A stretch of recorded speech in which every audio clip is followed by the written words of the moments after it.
Anitha. I'm a holistic nutritionist, a health and wellness coach. I help busy people make lifestyle modifications for a healthier living. I'm going to be speaking about water retention. Now, what are the symptoms of water retention?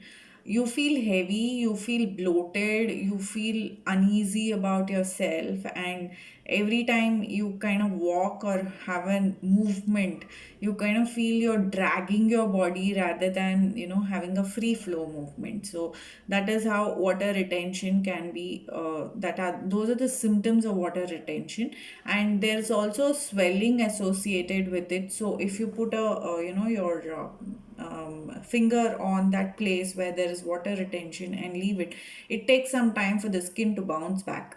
So that is how you can also see that if your body has water retention. So what are the things that you can do to avoid water retention? The first and foremost is hydrate yourself properly.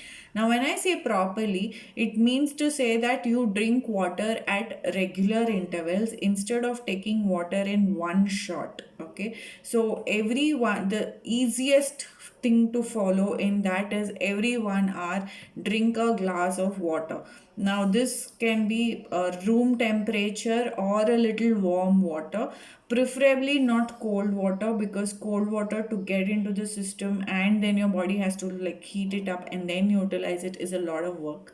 And in case you've had any fat related foods which have fat in them and you're drinking this, your digestibility of fat will get affected if you're drinking cold water. So always try to drink room temperature or warmer water so that it's easier for the body to utilize the water that you're drinking and flush out the toxins from it. So that's the first thing you do.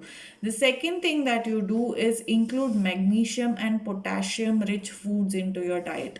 The easiest one of them all is banana. That comes to all our minds when we say magnesium and potassium. So include at least one banana a day, preferably in the morning as soon as you wake up, because that is the time that most of us need fueling and we have not had almost for 10-12 hours in the night. So our body needs fueling and it will absorb all the nutrients of the banana immediately. So it's the best time to have.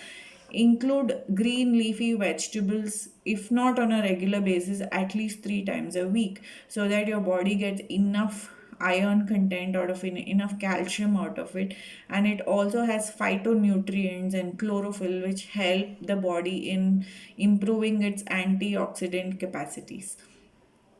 And the next and the last and final and the most important is reduce the amount of processed foods in your diet. So when I say processed foods, it includes all the chips and the murukus and all the things that store bought items which generally have high salt content in them, simply because they want to preserve it for a longer time. It includes even the store bought pickles for that matter.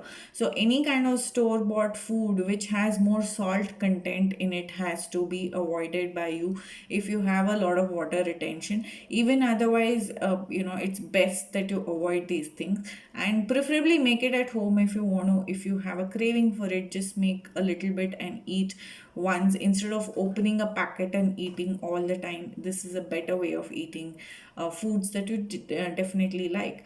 So these are top 3 things that you can do in case the water retention is really high, and the underlying cause can be anything else like a weak heart or any other reasons that the body is retaining water.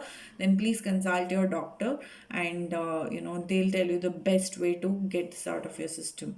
This is for people who have water retention because of sitting for a long time, working, not drinking enough water, being the body is trying to retain whatever that they're drinking. So in those cases, these remedies will help. Thank you so much for watching this video. If you like what I said, please do like, share and subscribe, and we'll come up with a new video tomorrow with a new set of topic.